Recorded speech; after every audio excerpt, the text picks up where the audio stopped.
And here we are. Welcome into a TigerBait postgame show. No such thing as moral victories, but like the title of our show tonight says, valiant effort by LSU in a 20-14 loss to Alabama.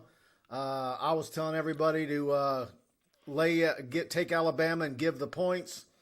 That it wasn't even going to be close. LSU's making the road trip with almost 24 players not available. Many of them starters, and give Alabama all they want. And what a heck of a performance by the LSU defense. But two costly mistakes resulted in points that was the difference in this game. And we can debate whether at the end of in the red zone, if LSU should have kicked a field goal, or is that easy to say after we saw how the rest of it played out. But either way, I don't think anybody thought LSU was going to keep it this close. And so big kudos to the LSU football team, but it is still a loss. And I was actually surprised that Nick Saban didn't go berserk at the end of the game, because usually he hates wins like that where he's supposed to win by multiple touchdowns. But either way, we're going to talk about that, and then we're going to put as many of your comments up on the screen as possible. And so welcome into the TigerBait postgame show, brought to you each and every week by attorney Kenneth P. Haynes. And we're going to talk about Kenny a little bit later in the show. So what do you think, Preston? Man, well, I think first and foremost, because we're probably going to focus on a lot of the negative more than anything moving on as we go into this show. First and foremost, you really do have to give the coaching staff some credit, because I think by my count there was 19 players, not necessarily starters, but players hurt, injured, out for this game for various reasons. And you went into Tuscaloosa against a stacked Alabama team, and you were 30 yards short of victory. That's literally what it came down to. You were 30 yards away from pulling out a dub in Tuscaloosa. Hard to do. This is one of LSU's most undermanned teams we've seen in quite a while. So that's first and foremost. Second note, man, Alabama did not look like a great team tonight. They're not impressive at all. Not very good at all. So, I've been one of those people that's I've never been one to really give Kirby Smart a whole lot of but George is a whole different animal than Alabama this year. And after seeing Alabama struggle with LSU, lose to Texas A&M, look, so of course everybody today is also watching all the names associated with the LSU coaching vacancy today and how they performed. Mel Tucker and his Michigan State team loses to Purdue. I don't know if any of you guys saw my tweet earlier today where I was kind of joking about the Jimbo Fisher DMs and text messages I've been getting for the last 48 hours. It was even hot and heavy last night when I went to Lafayette to see Walker Howard come back and play his first games after breaking his fibula against Ruston in September. And got a big interview on Walker Howard on TigerBait.com. You want to go check that out, where he addresses his commitment and what he's waiting to see. Go subscribe to TigerBait and check that out. But look, Tyrion Davis-Price did something he very rarely does. He put the ball on the ground. The interception at the end of the first half really wasn't Max's fault, but still, those two plays right there cost LSU this football game. Oh, yeah. And then, look, you can't help but look at Max holding on to the ball way too long. And without a doubt, LSU's got some talented young wide receivers, but obviously you don't have a number one wide receiver out there right now. Some of those guys might be a true number one guy in the future, but not having Kayshon Boutte when you needed a key reception or you're on fourth to win it, you would like someone, and I'm not picking on Trey Palmer, but if you're going to throw the ball high, you probably need number 11 going across the middle. Max Johnson is a very safe quarterback.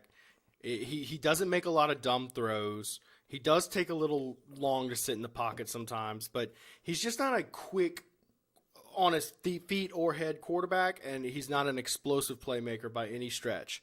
And I took a poll on Twitter tonight. The lefty stuff drives me crazy. It does. It looks ugly. Left-handed quarterbacks, just aesthetically speaking, it's such a bad watch. And when he's rolling to his right against a team like Alabama with closing speed, and he's got to turn his shoulders because he's a lefty, it's just it's aggravating to watch. Now, I'm going to say this. So tonight he goes 16 to 32, 50%, 160 yards. You can't go 50%. You can't. You got to do better than that. But of course we made the excuses. You heard the excuses. You just made them. The receivers, a lot of them are missing, and that's rough. However, I took a poll on Twitter right at the end of the second quarter. I said, would you give Nussmeier a chance right here? With more than 500 votes, 90% of people who voted in that say they turned to Nussmeier right then and there. And I tend to agree because, all right, the red shirt stuff, let me just address that right off the bat. He gets one more game right before he has to red shirt. So pick and choose which game you're going to. When are you going to have a better game experience to use him, a better chance to blow him, to use that one last chance than in a one-score game against Alabama? He's not going to get better reps. He's not going to get better experience. There's not going to be a more meaningful moment to turn to him. So why not use it right then and there? I'm highly critical of that, and I think that he might have been the spark, without much film on him, by the way, to see, if they can just shake things up with this offense and get the ball moving, because ultimately 295 yards ain't going to get it done. All right, let me get through about 10 or 12 messages before you debate any of them. Rick Kelly, Mike, does LSU beat Alabama tonight with Walker Howard? I'm not going to put that on him. I'm not going to say that. But he was a little rusty last night, but what a game. I went to Lafayette not expecting to see East St. John play the way they did. Oh, yeah. And number one for East St. John is a heck of an athlete that more people need to look at. 62-60. What a game I saw. I got home after midnight back to Baton Rouge last night. I think I saw he was just shy of 500 yards. 6 touchdowns for Walker. Yeah. And that's rusty. Yeah. Let's see. Mark Chambers, I'm proud of my Tigers. I think a lot of people are. Yeah. Of course, you've got some hard-nosed guys. I was telling Preston, he had a headline for one of his stories. Said, "Man, you better not do that." I know my subscribers, and you go the moral victory route, and they're gonna get after you. Sean Wired, Coach O had these guys playing tough in the trenches. Team was physical. Yeah, they were, and like Preston was saying, undermanned, but a lot of number 2s and 3s really stepped up and played good games tonight. I want to rewatch the game. I want to tell up how many blitzes we got saw dialed up tonight. Oh, well, I will tell you this. I saw a tweet from Cody Worsham. They had more in the game tonight than the previous 3 combined. So, look, tonight what I saw... And that's what an open date does for you. Yeah, I think Durante Jones might have a bright future. He's growing. He's learning. This was not a position for someone learning on the job, but that's just what Durante Jones is doing. He may be an outstanding defensive coordinator one day, and tonight was evidence of that. Dominate my territory, held Bama to the lowest rushing yards in the 21st century. There you go. Yeah, they limited Bama to 6 yards rushing. Outstanding. That's usually what they do to LSU. Yeah, no, it was insane. In fact, for a large part of this game, I sat there thinking to myself, I said, man, Bama is not making the plays that they've historically made in this series. Just the freak of nature stuff that just goes their way. It just wasn't happening tonight. It's kind of frustrating. Chance Babb and LSU's JV team almost beat Bama at home. Lee Owens says no Jimbo. Lee, I think there's a whole lot of people out there that think like you. I think most LSU fans, if they have a top 8, I bet you on average, Jimbo is probably no better than 7th. I don't know. I don't hate Jimbo. No, it's not a matter of hating, but there's a whole lot of people going to take Lincoln Riley, Cristobal. A lot worse, right? Mel Tucker. Let's put it like this: Dave Aranda, Napier. I know a lot of people would take Napier over Jimbo. Oh, I know there's a lot of people who would take him. I wouldn't. I can't stand Jimbo's. Let me put it like this: of all the quote likely names we've been talking about all year, he's the least favorite. I've got Jimbo better than all the quote likely names in my personal opinion. As I like him. Likely to get the job, or you like them? I like Jimbo more than the. Say it one more time. I'm gonna turn your mic off. Guys likely to get the job. Now, there's some unlikely guys I think are way better than Jimbo. You're talking about likely, or you like him? That's your guy. He's not my guy. No. Right, I'm saying so. Lane Kiffin, Mel Tucker. Guys that they say that's their guy. Nobody has Jimbo. No, he's not my number one. And I don't think he'd be their number one guy. I can't stand how many years it takes his quarterbacks to develop. I think his offense is stale. I'd take him over Mel Tucker, 6 years Napier, ago, Kiffin. 6 years ago, I would have been the drum major with the baton leading the parade to welcome him into town. Now I don't want him. He's not in my top 3. I'll put it like that. And look, I'm being harsh. I like Jimbo. Everybody likes Jimbo. I mean, he's a likable guy. I don't want him. I haven't finished the case for him. And, I put a case for and against everybody, right? It's just being fair. But what do you think Florida State's win percentage is before and after him? And what do you think Texas A&M's win percentage is before him? That's easy. I mean, it's Florida State has gone just down the toilet since he left. Yeah, but I mean, Bobby Bowden was 137 years old. That's true. All right, let me get some more of these. Mark Chambers, where's that blitz been all year? American Patriot, we need a real quarterback. LSU's going to have a good quarterback situation in the coming months. Even with all three of them. Yeah. All three of them. Brian Burgess, no such thing as moral victories. LSU would have won that with a decent quarterback and offensive coordinator. Dana Walker says she was watching. Thanks for watching, Dana. Christian Cameron, what is the deal with Max Johnson? Holds on the ball too long. Man. What was that? Was it Hines at the end? What was that called? Chasen Hines with the face mask on the last play there? Man. Look, I'm going to tell you this about the refs tonight. I'm usually not a blame the refs kind of guy because there's always little ticky-tack stuff.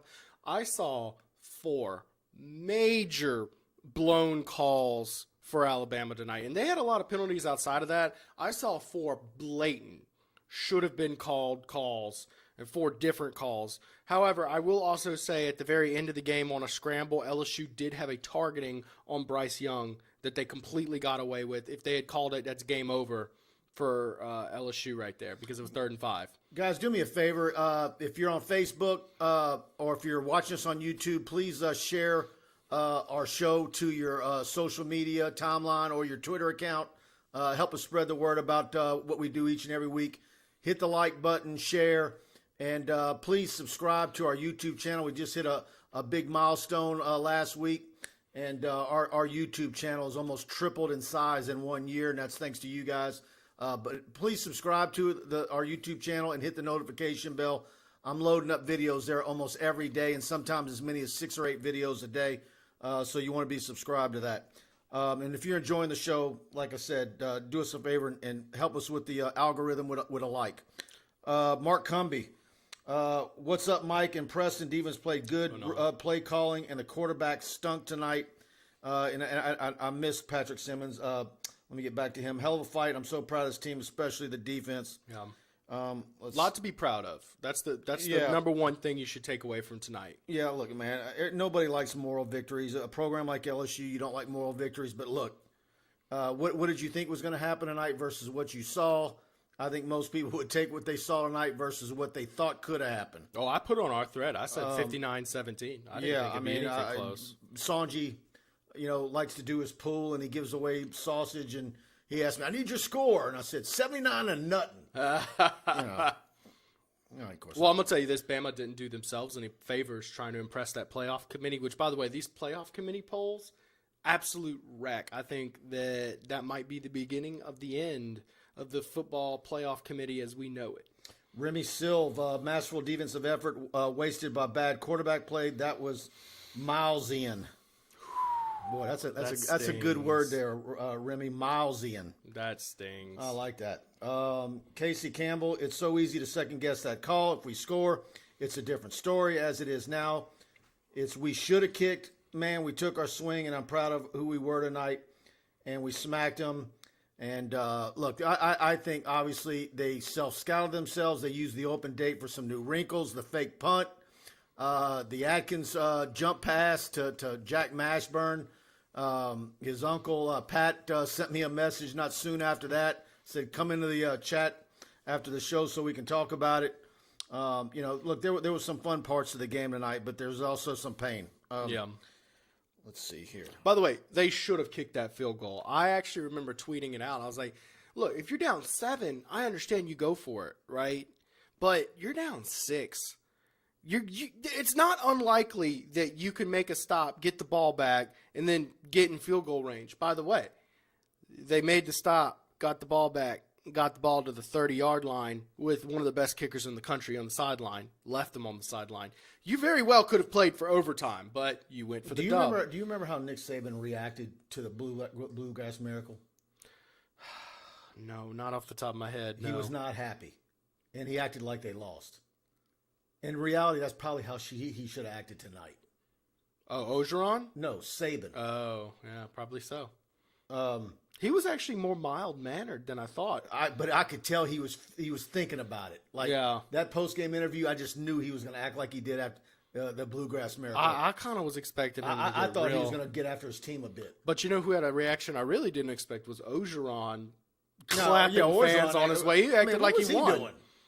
He took a moral victory out of that, it looked like. I mean, that wasn't maybe he's just, he's already lost his job. And he's just, at first, I thought whatever. he was thanking the fans for coming on the road. Yeah. But then it was like, okay, now, what are you, taking a victory lap now? Yeah. Jamie Brady, if Walker Howard comes to LSU and doesn't start, then he is not very good. Johnson is a standing target in the pocket. I'm going to reserve judgment on anything like that until we see who the next Hood football coach is going to be, who the offensive coordinator is going to be. I don't think Walker Howard just waltzes in and jumps past anybody. It's talented, and you guys know I'm the biggest band leader for Walker that there is, because I think Garrett Nussmeier is going to have a say. He's going to be a year older, but the bottom line is it's a good problem to have. I think LSU's got a great quarterback situation going into next season. And the reality is there's not very many quarterbacks who show up on campus day one and without a year of practice or anything are just studs out there, especially true freshmen. I mean, we even saw Joe Burrow come in a few weeks before the season in 2018 and truly struggle to be a great quarterback until the back end of 2018. So that's with a fourth-year junior coming into your program. It doesn't matter how good that true freshman Walker Howard is, you probably don't want him game one being your guy. It probably would be good to wait until the back half of his first season, truth be told, but we'll see. Yeah. Good weather fell up. Haven't seen LSU attack on defense like that in a while. It's refreshing. Nice. Can we talk about Damone Clark? Yeah, go ahead. What a beast Damone Clark has been. And he is a square peg, round hole type guy, recruited for a 3-4 defense and has been out of place, and he has been blasted as a player for coverage. I think he's going to be exceptional in the NFL. Especially if he gets a scheme that fits him. Well, whoever drafts him is going to know what to do. Yeah, I agree. And he now has 108 tackles. He had 8 tonight. He had some great solo tackles and some just at the goal line had a great play where he broke off of Bryce Young and then took the back. He literally took them both out on one play. Outstanding game for Damone Clark. Under-recruited, underappreciated. Great season he's having. You got to feel good for Damone Clark. We need a real quarterback. Richard Snett Walker is solid. If you see the interview I did on TigerBait.com, again, go subscribe, choose the annual package. I scrolled down with my camera to show that he's wearing like a soccer shin pad, kind of turned to the left a little bit. And because of that break, there's like some nerve issues. Have you ever broken an arm or Yeah, no. knock on wood. I've never broken tons of broken anything fingers. in my life. Really? I've never, no. How many years did you play high school football? Yeah, 3.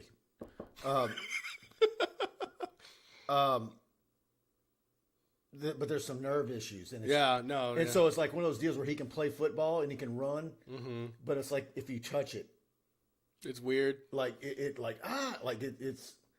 not a happy place. How many weeks ago did he break it? Wasn't that was the end of September? Yeah, I would say that's like 5 weeks ago. And by the way, that's a tough son of a gun. We're going to get the playoff brackets tomorrow, and I think talking to Dre Trosclair over at Liberty, there's a good chance that we could see STM versus Liberty in Baton Rouge in a quarterfinal game. That'd be fun. And with STM's defense and Caleb Jackson running, might be a game that all y'all want to go and see because it could be STM seems to always be in these crazy games.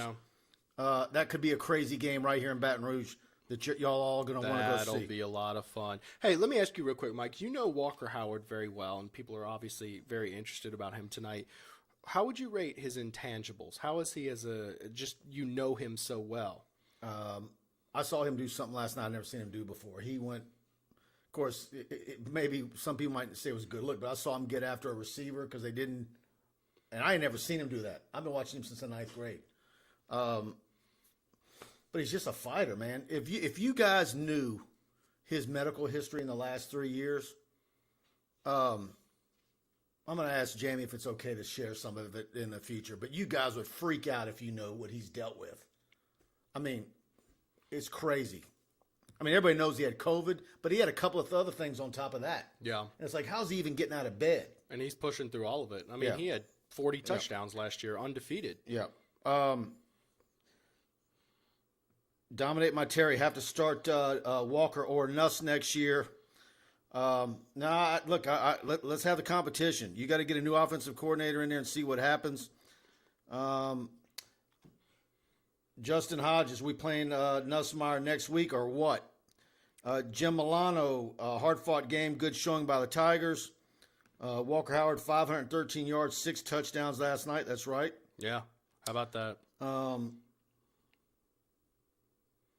Yeah, Chad Michael. Can we stop the Tucker and Aranda talks after today? Tucker is 15-13. Aranda is 9-9. All right. So you want to talk coaches real quick? I want to talk Cristobal and Lincoln Riley, and then don't tell me about anybody else until you assure me those guys are no. And also make sure you find out if Luke Fickell is 100% a no before you talk to me about anybody else. Let's talk some coaching scores real quick. I'm going to go down about 4 or 5 of them real quick. Go ahead. Mario Cristobal, number 4, Oregon, is up 26-16 with a minute left. You think he gets the win over Washington, who is 4-4 this year? Not so great. Struggle win, but a 10-point win, nothing to scoff at. Okay, so actually a solid performance for your guy, Cristobal. Mel Tucker gets upset by Purdue, 40-29, an 11-point loss to Purdue. That is going to hurt his resume. I saw Precious Collins, Miss Collins, Ricky's mom, all excited about it. Of course, Ricky Collins, Woodlawn quarterback, there you go. Committed to Purdue a couple of weeks ago. Good kid, too. Of course, you've got Luke Fickell at Cincinnati, who's more of a fringe candidate, I'd say, at this point, with an unimpressive 28-20 win over Tulsa. And, of course, he needs to win impressively to make the playoffs because they're currently number 6. You've got Dave Aranda at Baylor with a 28-30 loss over TCU, who just fired Gary Patterson. In fact, he was tweeting a bunch of Go Frogs stuff. It was kind of weird, but yeah, lost to them with the interim coach. Jimbo Fisher, whose now name has popped up big time, with a 20-3 win over Auburn, and all of a sudden Texas A&M doesn't look like a bad team this year. Hugh Freeze, who is not a candidate for the LSU job, lost to Lane Kiffin, who is a candidate for the LSU job, 27-14 today, and I think that'll about wrap us up there. Richard Roach, Tucker's defense may have given up 750 yards today. Troy Davis still, he's like a lot of LSU fans, 6 yards rushing, exclamation point. LSU defense obviously did the job on Alabama. That is insane. Ronald McGee, this game proves why we needed Orgeron gone. When they coach, the team plays well. When they don't, you see the results. No consistency from the coaching. Like Preston said earlier about Durante Jones, I think Coach Baker at linebackers coach. I think Andre Carter. I think those defensive linemen have gotten better, and obviously missing some guys who were supposed to start at the end of the year, at the beginning of the year. Unfortunately, there's some good coaches that got pulled up in this. Yeah. And I'm going to reserve judgment on Jake Peets overall without knowing who's interfering, who's in the headset. I sure do see Orgeron's mouth moving a whole lot. Yeah. Akeem Batiste, let Nussmeier start the last 3 games, please. This team deserves a quarterback who can make plays, and he clearly can't, nor do he have any deep ball accuracy. They're not going to do that because they do want to preserve his red shirt. Here's the thing, and I was telling Preston this. As talented as those freshman receivers are, not having Keyshawn Butte is a blow. Huge blow. And I think, while I think there's a couple of guys there that are the young guys that can be future number 1 or number 2 guys, but in reality, is Brian Thomas a number 1 guy, or is he a Terrace Marshall to a Jamar Chase? I'd say if he's as good as Harris Marshall, that's a great ceiling. But in reality, right now, most of your receivers are number 3 guys. And look, when you look at what LSU's number 1s and number 2s have been in the last decade, and you're just talking potential, right? Right. Because what you actually have on the field is far from that. If you want to know the truth. No, I'm talking about going, but as I get it. As young guys, not knowing their routes, not. Yeah. Brian Thomas doesn't run good routes right I think Deion Smith might be a number 1 eventually. He shows a lot of flash. He could be. But he wasn't out there tonight. Right. I mean, it is unreal. So when you need a fourth and whatever to win the game, yeah, who are you going to throw it to? Here's the thing. If all the receivers were healthy tonight, would Trey Palmer have even been on the field? No, absolutely not. That's who you're throwing to. Yeah. But that's you're throwing high.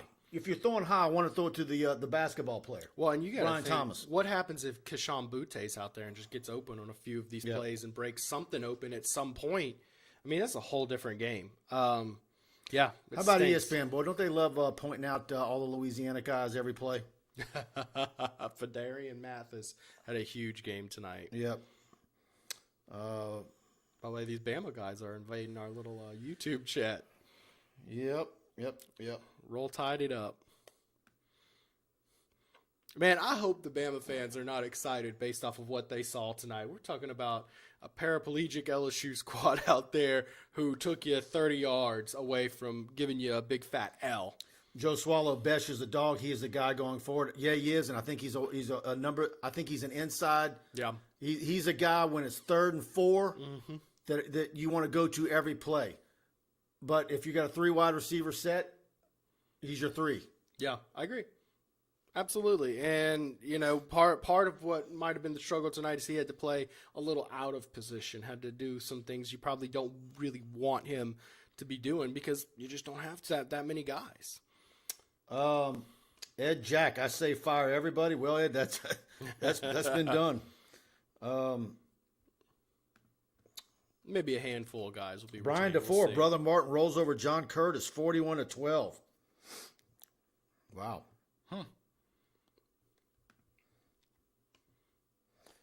John Marion, hey Preston, let's hear you talk about Nussmeier playing in this Bama game. Look, I said around halftime I would have turned to Nussmeier. If nothing else, he's a change of pace. He's got a quick release. He'll take some shots downfield, and there's no film on him that Bama could have studied. It's something just different, and it would have been the wrinkle. And what did you really lose? You still had 2 very costly turnovers. You scored 14 points. PJ Clemons, y'all's hate for Coach O is just sad. Shaking my damn head. Ooh, easy there. Yeah. No, PJ, let me tell you, I've been saying it all week long. In fact, I was on a Mobile radio station yesterday, and they wanted to get down to the nuts and bolts and break down the game. And I'm like, guys, in Baton Rouge, nobody was asking us to break down the game. Yeah. They were really hoping that they would get what they saw tonight. Yeah. A loss, but it wasn't embarrassing. Yeah. And they got it. You got your best case scenario. Could have won it. That would have been a little awkward. I talked about that on my midweek show. It's like, this is the most awkward pregame I can remember ever, because if you win this game, your program's in a really awkward position where Coach O won 2 of his last 3 over Bama, and you're still firing him. It's still awkward. It ain't awkward. But it'd be nice, though. It'd be great to have won the game. I agree. I think LSU very much so wanted to do it. Dane Bergeron, 1st and goal from the 8, and you call 3 pass plays when Tyrion Davis-Price is falling forward for 3 yards a pop. That is on Pete's. Very questionable.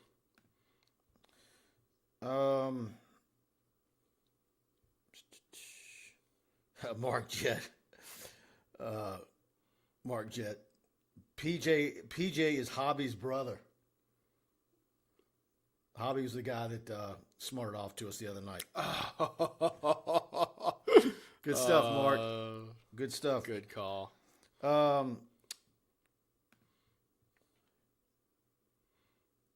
KO should have won it. Those 2 turnovers definitely caused us. Yeah, that's what I said to start the show. Exactly right. Absolutely agree. Well, and they were both when they were moving the ball. Yep. That's very frustrating. Don Wheat says, great show, guys. Thank you. Thank you very much. And let's see. Yeah, guys, got a big group in here tonight. Thanks to all of you for tuning in to us. Hit the like button. Please share it to your Facebook wall. And, again, subscribe if you're watching us on YouTube. And I want to talk about, of course, our title sponsor for the show each and every week. attorney Kenneth P. Haynes. We couldn't do it without him. And I keep doing this every time. Here we go. Talked to Kenny earlier today, watching his grandson play Pee Wee football. But anyways, Kenny corresponds with each and every week. He's a 1989 graduate of LSU, Paul M. Mayberry Law Center, 30 years of experience in family business, personal injury litigation, over 15 years of experience as an assistant district attorney handling all post-conviction matters. He's been lead counsel on everything from complicated rollover accident to a simple divorce to a death sentence appeal. Board certified in family law since 2004 and board certified in appellate practice every year that the specialty has been offered. He served on the Specialization Advisory Committee for Family Law for 2 full terms, and he's currently serving on the Specialization Advisory Committee for Appellate Practice, and he's currently the vice chairman. He's an invited speaker at LSU's Continuing Legal Education, and he's a proud founding member of TigerBait.com's our message board, the Tiger Den, and he's often referred to as the unofficial lawyer of TigerBait because he always reserves the right to think most clearly for a paying client. Give Kenny a call, 318-222-2100. And if you're in Shreveport, of course, they're located at 912 Kings Highway and that beautiful big building that you see on our sign throughout the show.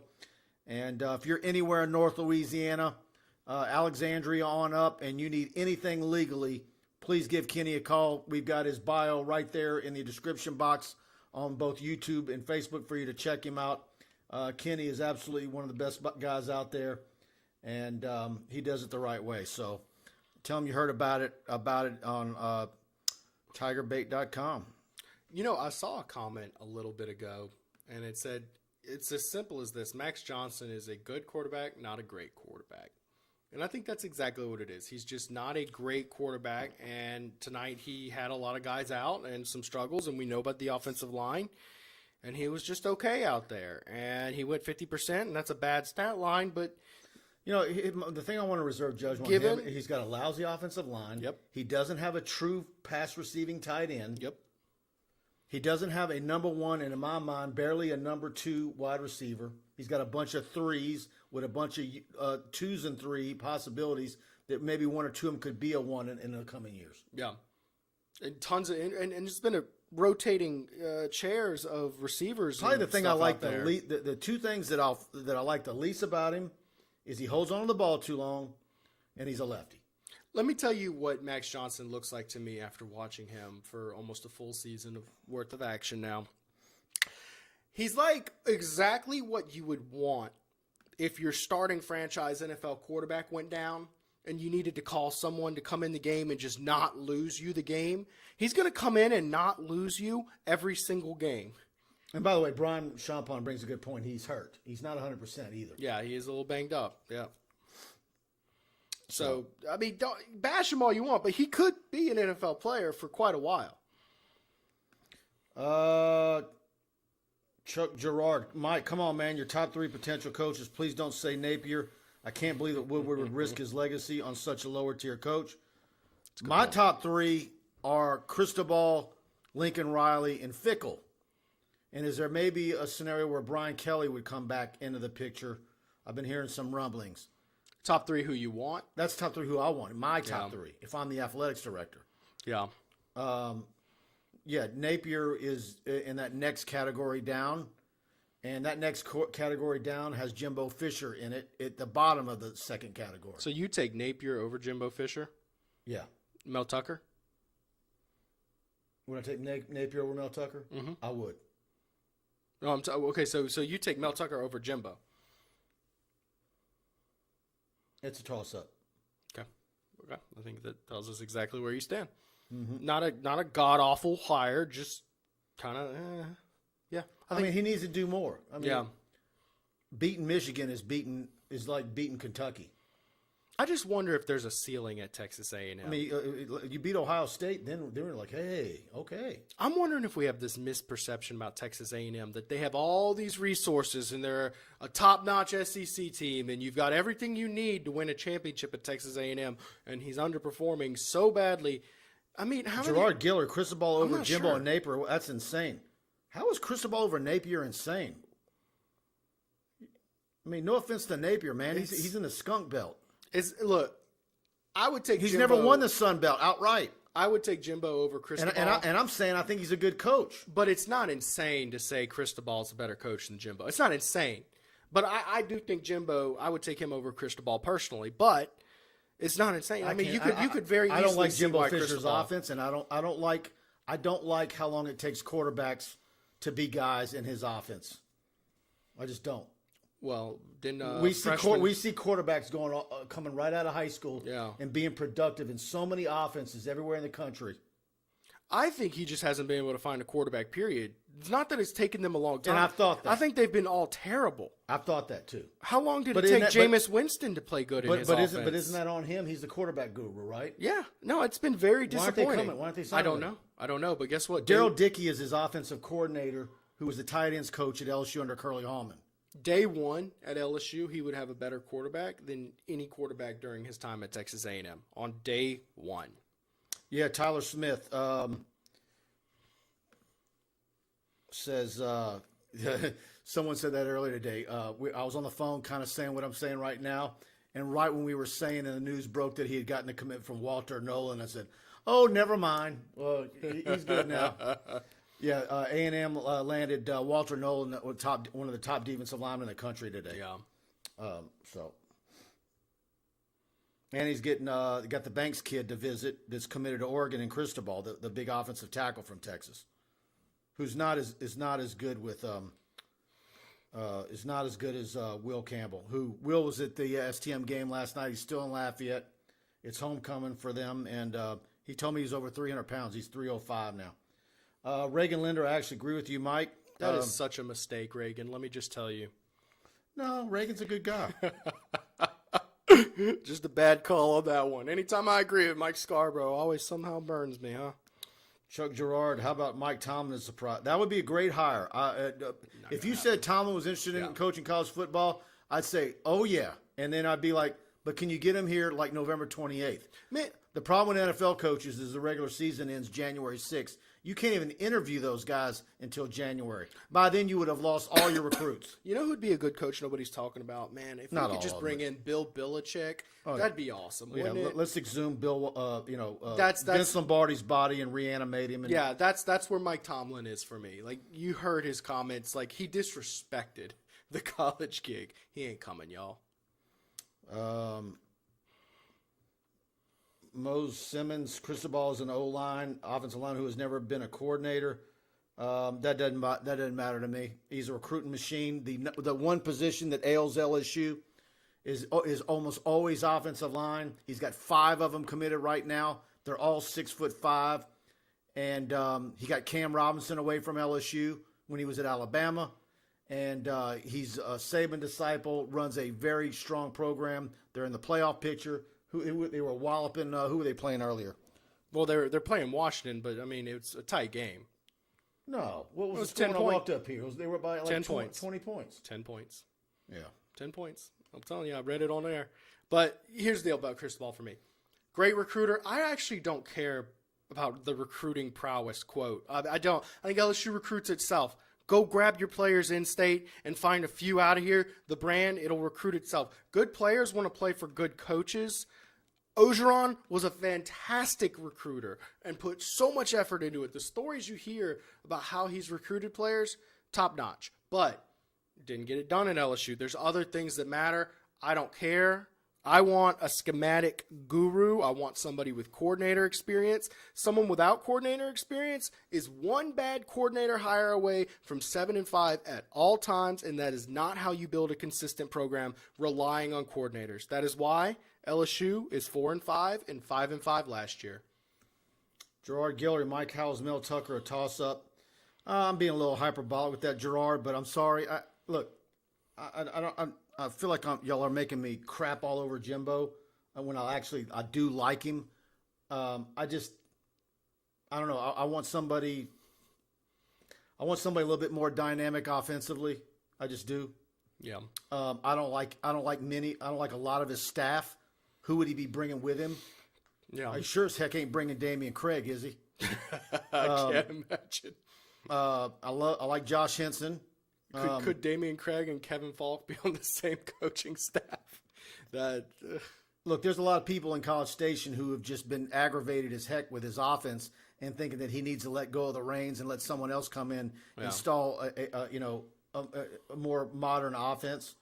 He's not far removed from what Les Miles does. A lot of guys are pointing out Lincoln Riley here, and let me just say There's something going on with Lincoln Riley. Let me just say this. In my opinion, he's the very first person you make say no. I don't know if he'll say yes, but make him say no. I talked to someone today, and I believe there is something going on there. I'm gonna leave it at that. A grand slam, A++, program altering hire. Yeah. Let's see. James Franklin. No. Yeah. No. Move on. Scarlett Brown is in the house. I would love to have Lincoln Riley. I can't rave about how good that hire would be. I cannot rave enough. It'd be Russell tough Eads, to get him, you though. LSU probably fans just screwed your program up for years. You should have learned a lesson from Tennessee. Yeah, Russell. You say that, but people said that when LSU fired Russell, Les Miles. Russell, go back into the whiskey, son. Yeah, I mean, Okay, and look, the other thing is that so narrow vision there because you look at the setup of Tennessee. They don't have a natural setup. They do have a passionate fan base, but Tennessee just doesn't produce the talent locally like what LSU Tennessee does. Was Louisiana. good. Tennessee was really good when they were able to come into Louisiana. Yes, we're getting kids in Texas. Yep. They were getting a load out of Georgia. They feasted on Georgia. And all that went by the wayside after Fulmer. Fulmer burned some bridges in Texas. I remember like it was yesterday. And Tennessee's never recovered. Yeah, I agree. Well, and I think Tennessee will be relevant again one day because you know what? Gosh darn it. I got to give those Vol fans some credit. They support a really crummy team who's been really crummy for 15 years. You know what? I think they'll be relevant. Do I think they'll be championship relevant? No. They'll be top 25 relevant again. I love me some Scarlett Brown because she's right there with me. Yes, Jimbo's offense is stale. I like all the guys that agree with me. Look. And gals. He's not my number one. I already told you who my number one is. Back the Brink truck up to to Oklahoma. Go get Lincoln Riley. Make him say no. Make him say no again, and we'll see from there. Chuck Jerrad Lincoln with Charlie Strong as DC. Yep. Roll Tide says Lincoln Riley ain't going anywhere. He doesn't like jambalaya and he doesn't like crayfish. Keep dreaming, folks. All right, Roll Tide. You're getting a timeout, bro. I got some little tools here to take care of guys like you. Put user in timeout. Of course, it didn't give me a time, but you might be gone for life. I don't even know how to work this thing. Do you care? No. That's what I thought. Says he's blocked for 5 minutes. Roll Tide, what? Dane Bergeron says no Charlie Strong. LJ Gaming, stop with the Joe Brady. The dude doesn't want to coach college football. He hates recruiting. He has never been a head coach and is currently struggling as an offensive coordinator.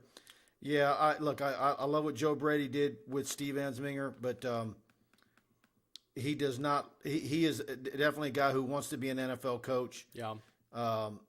The number of hours that a college coach has to work year-round compared to an NFL coach, it's not even close. Yeah. In fact, I bet it's more than double. Yeah. Well, and he's very 100% just a scheme guy. Now, I'm going to tell you this about Joe Brady. The odds of him returning to LSU have increased dramatically, but not in the capacity you might think. Matt Rule is now struggling at Carolina in his second straight season. Matt Rule resurrected both Temple and Baylor we're talking like 2-win seasons when he first arrived to both and brought them to 11-win seasons. So there's some talk that maybe Matt Rule could be pulled, although it has calmed down. Does he bring Joe Brady with him if he comes to LSU? Maybe possible. I've heard someone says Riley would be great. I was told that the number that could be thrown to Lincoln Riley could go up to $12 million a year.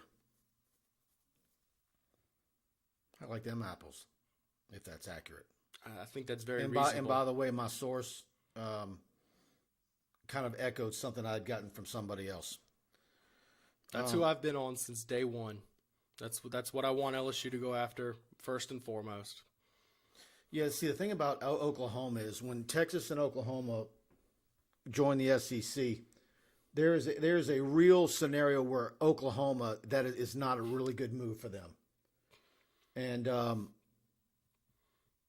they can recruit quarterbacks. Obviously, he's got Caleb Williams. They've got athletes. But their ability to recruit difference makers across the board at every position, particularly on defense, it's impossible. Oklahoma is very similar to Arkansas and Tennessee.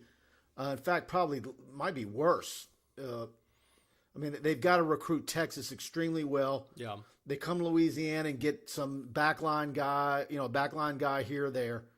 So what a guy like that could do with LSU's resources and the state of Louisiana's talent, with what his forte is, it could absolutely be. You might see a whole. If you think highly of Lincoln Riley now, that might be the sky just opens up even bigger for him at LSU. Well, and look, here's a question: do you think he's hit a ceiling at Oklahoma? Because I think he has. I think Oklahoma is the best 10 in the Big 12. But when it comes to the big boy table in the playoff, there's always going to be a substantial drop-off between an Oklahoma and a Georgia. There just always is going to be an Oklahoma and an LSU. And I think he might realize that. And he may also look at the writing on the wall and say, look, we're going to the SEC. And the resources recruiting-wise at Oklahoma just ain't up there with the guys I'm going to be playing every single year. Maybe it's time to cash in while my stock is at its highest. I don't know. Mike, I offered you a bet on the site concerning Riley. Are you going? I haven't even read that, Dane. You hit me with so many things, my head spins sometimes. I'm gonna be honest with you, Dane. But I'll go look. I'll go look and see. But don't make me go do some research and find something from 3 days ago where you were saying something totally opposite, because that's known to happen too. By the way, did you see your guy you just put in timeout came with a burner account at us? Oh, did he? Oh, yeah. He's not liking it. Yeah. Go look at the muckler. Let's – yeah, look, Riley, Grand Slam. Bring him in. Let's see. Jerrad Sehan, love your take on Riley. All things considered for him, LSU is the move. Go get him, Scott. Yeah, with all the Jimbo Fisher stuff that's been going for the last 3 days, really heavy, the last 48 hours, and really for a week, that – if you want to say that's the what you would expect, like a smoke screen from Woodward, we'll see. Worth noting here about Lincoln Riley, Urban Meyer is considered one of the greatest coaches of our generation in the college level, and he's won 8 out of 17 seasons. He's lost one or less game. That's Urban Meyer.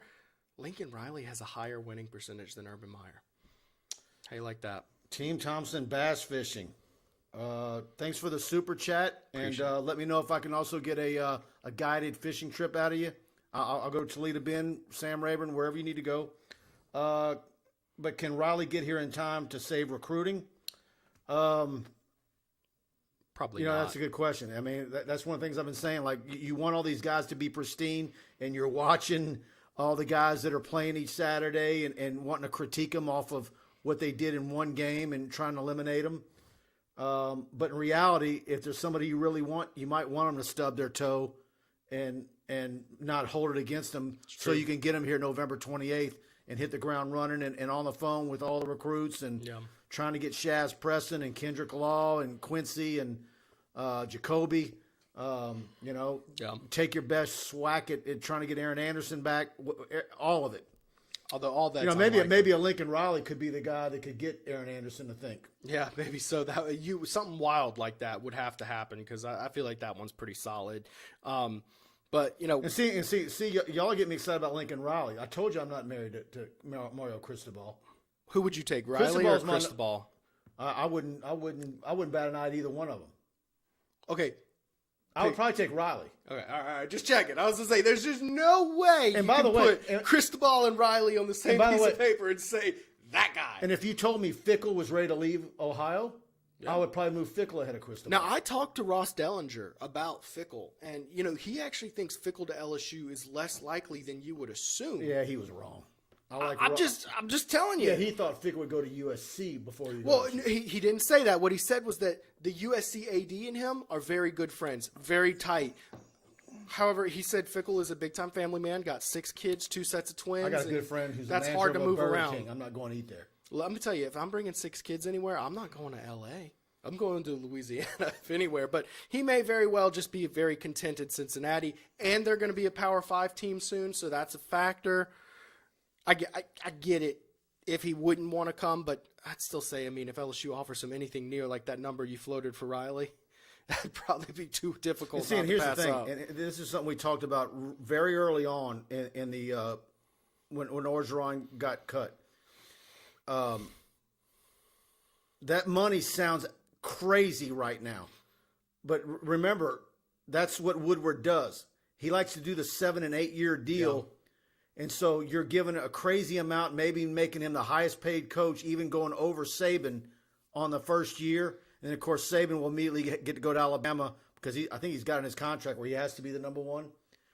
But you get him here, and then by year 3 or 4, he's probably like number 8 or 9 in the country. Let's put it like this: Jimbo Fisher.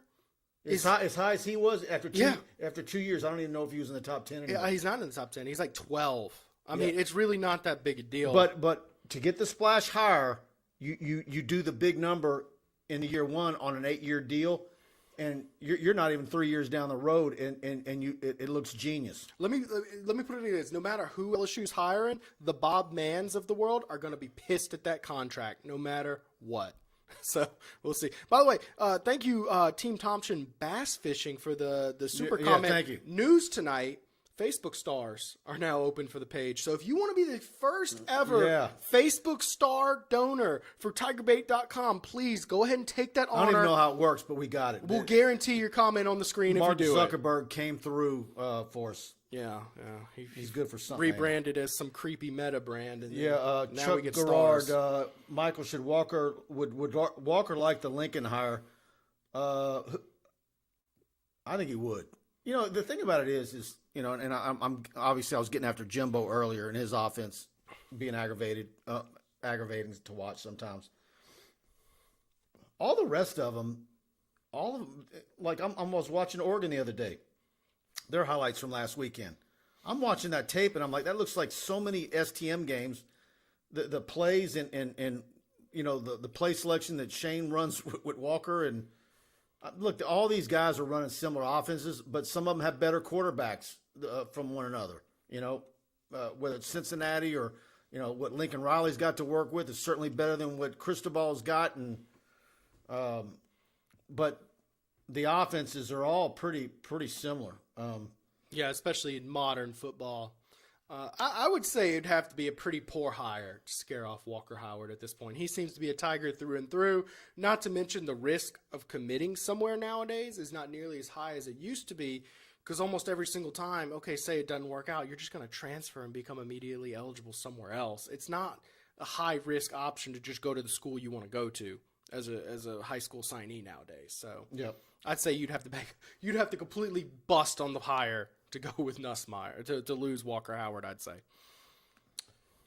Patrick Johnson, Tucker, Fickle, Napier, Cristobal, and a host of coordinators from the NCAA and the NFL. I guess Animator 73, I think the coach will be someone no one has been talking about. I don't know who that would be. For now, really since the UCLA game. I mean, we've been talking about everyone. Unless you're going to tell me Chris Peterson is indeed going to come out of football, that's the only guy we hadn't been talking about, but we did talk about him. Man, I had Will Blackwell come on my show, and for the first time in weeks say a name I hadn't heard. He said Josh McDaniels, and I'm like, that would shock me. That really. I don't see it happening at all, but, I mean, that's just to go to show you it's been a long time since there's been a name we haven't talked about. Yeah. Let's see. Mark Goldwire, Cristobal is trash. Oh, okay. Yeah. I'm not nuts over him just because of the style of coach he is. No coordinator experience. Not nuts over that. I want a schematic genius. Let's see. Recruiting doesn't mean anything to me in this search. I think whoever you're going to get, if they're a good college coach and they're successful, they enjoy recruiting. Recruiting doesn't matter? Nope, not for this position, because you're firing one of the legendary SEC recruiters right now. He wasn't good enough. So that tells me recruiting is not what you need to look for. By the way, Check his papers. Les Miles also brought in some good recruiting classes, and I think we both know just the actual recruiting job he would do. Not necessarily a great recruiter. Not great with like names and knowing and all that good stuff. So I don't know. I think LSU will pull in top recruiting classes. Bruce Steele with a super chat. Thank you very much, Bruce. If LSU wants Riley, then they need to offer him a long-term security, and that is what Woodward does. He goes for the 8-year deal. He ain't afraid. And like I said, I heard earlier, and I've heard. I didn't hear an amount like I heard earlier, but I've been hearing some other. The thing about Lincoln Riley is, and I've talked to a couple of Oklahoma people, is they said that he is so quiet and doesn't share any info with even his staff. He's very much just like a loner guy. Yeah. Like quiet, and like one Oklahoma source told me, he said it would not surprise me if I woke up one morning and he had left in the middle of the night for LSU without telling anybody. That's what Wow. an Oklahoma beat writer told me. Wow.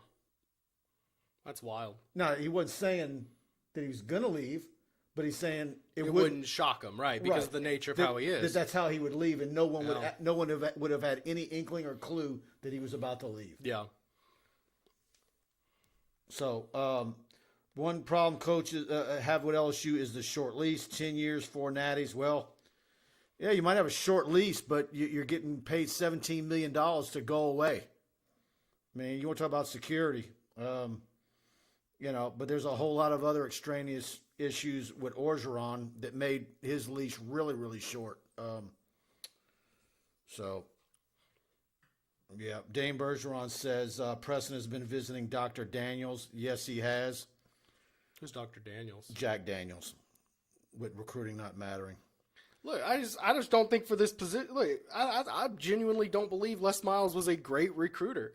I think he pulled top 5 recruiting classes because this setup is there to do it. If you just put any effort into it, I will say this: there's a whole lot of mythology around a lot of coaches at LSU over the years, and I can point to the losses of them, bad decisions, bad evaluations. And I can make cases for crusty old white guys having urban New Orleans and never losing a recruit. I've seen it 3 times in 20 years. Yeah. Because they walk in the door and they've got an LSU polo on. Yeah. Larry Porter is one of the most unlikable assistant coaches ever at LSU, and he was a Rivals Recruiter of the Year. Yeah, really. I mean, a lot of these kids are coming to LSU. I've talked to kids on the phone who weren't even committed to LSU yet. I said, "Okay, well, what's your background?" Frank Wilson has some of the most mythology ever laid on somebody. Yeah, and I could put together a whole sheet of messes. I've just talked to a lot of recruits, and I'm like, "How much do you have LSU gear around you?" And they say it's on all 4 walls. Multiple recruits like that. They're all around the state. You're gonna find a dozen or so SEC caliber players in your state who are coming no matter what. You just got to fill the rest of your class. Look what we saw this week. I'm solid. All those tweets. Yeah. Oh, yeah. Well, think about this.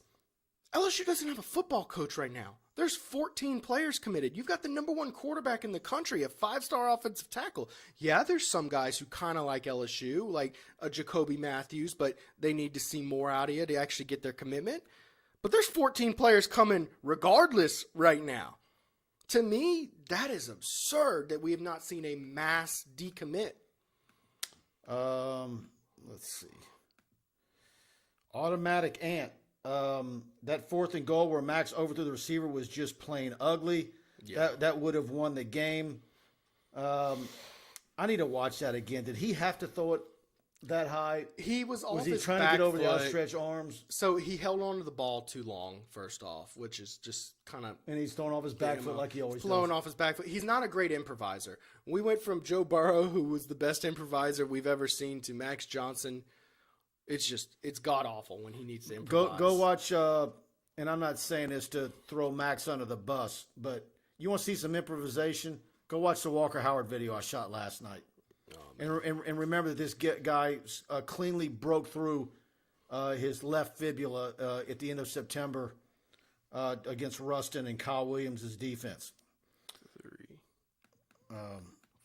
By the way, 10 of LSU's 14 committed players right now are actually from Louisiana, so that kind of speaks volumes. And I think they're in great shape with Quincy Wiggins. I think they're in great. We'll see what happens with Le'Veon Moss. That's going to be the one. I think Jacoby Matthews could be brought into the fold. Yeah. I think Shaz can be brought in the fold. I think Aaron Anderson is going to be tough. I think he's probably good as gone. That's almost going to be impossible. But you never know. Let me ask you this. Do you think this coaching hire will have anything to do with preserving a recruiting class? I would say no. You don't make a head football coach hire. You make it in a way the recruits do not play a factor whatsoever. Is that correct? Say it again. Okay. You're hiring your head football coach. You're not making it a hire in a certain way or a certain person to save a recruit, right? Like no. It is you're going to go find the best guy no matter when he can come, no matter how he can come. You're going for the best possible hire. You don't hire a guy. You don't not hire someone because this guy was going to save your recruits. That's just not the way it works. You're making a long-term investment in your program.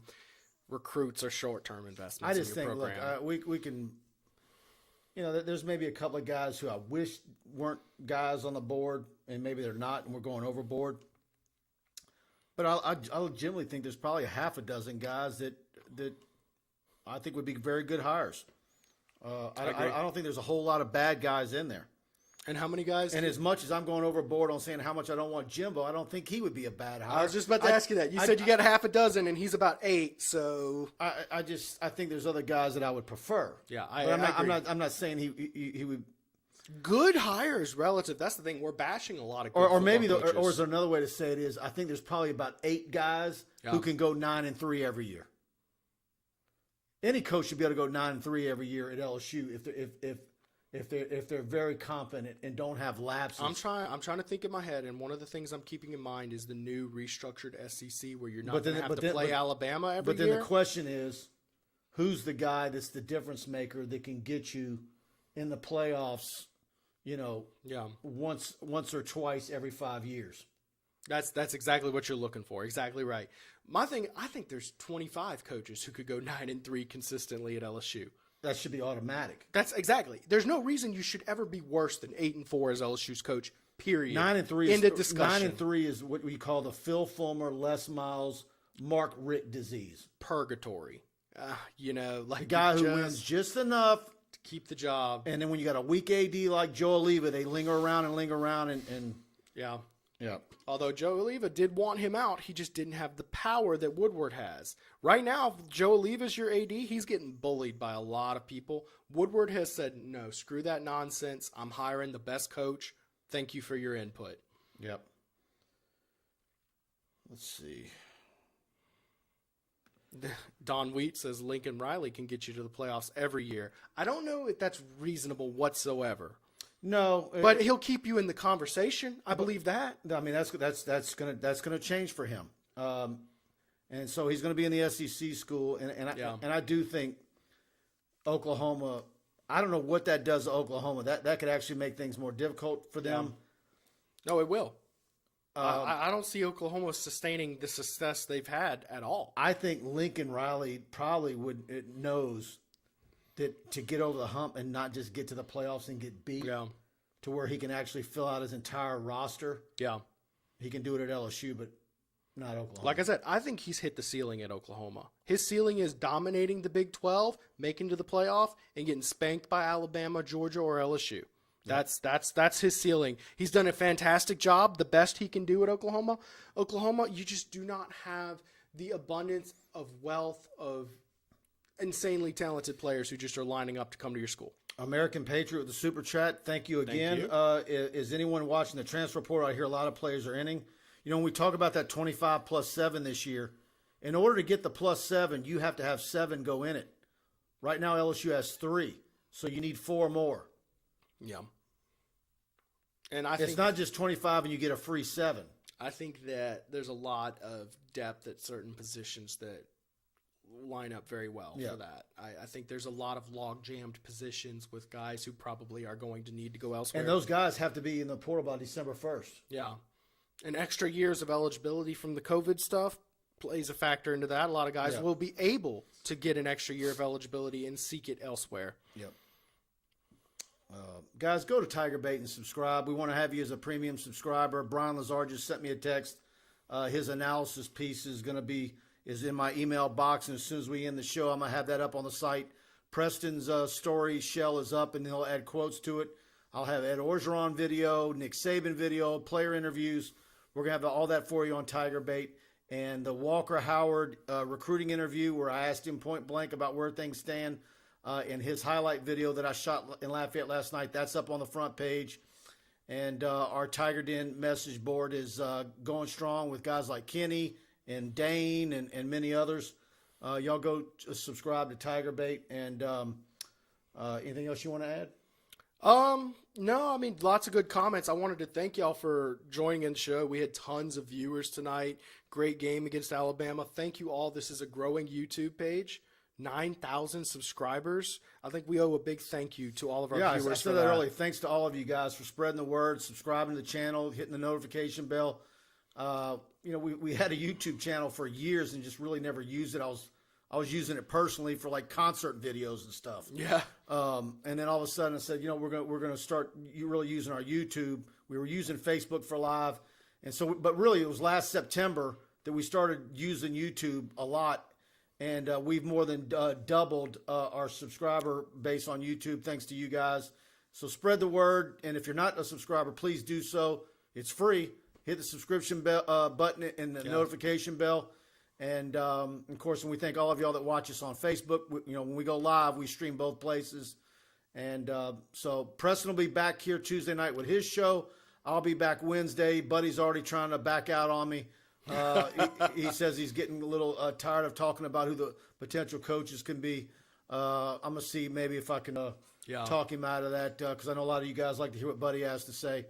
But either way, we'll have a big show. I've got another big recruiting interview, too, coming on TigerBait Premium. So go subscribe to TigerBait. Choose the annual package. And like I always tell y'all, choose the annual. You save money when you do that. You're essentially getting 3 months free when you choose the annual. And you only get billed one time a year. And you get our text alerts for breaking news, our newsletters. In fact, sent out a newsletter today, breaking news on that Walker Howard interview I got last night. Mm-hmm. And so we got a lot more coming from you. I'm going to be at Kim Mulkey's basketball game Tuesday morning at 11 a.m. So we've got a lot on TigerBait, of course, coaching search and much more. So hit that bell. I'll see y'all Tuesday night. Looking forward to it. All right, guys. Thank y'all. See y'all on the other side. Thank you. Good night.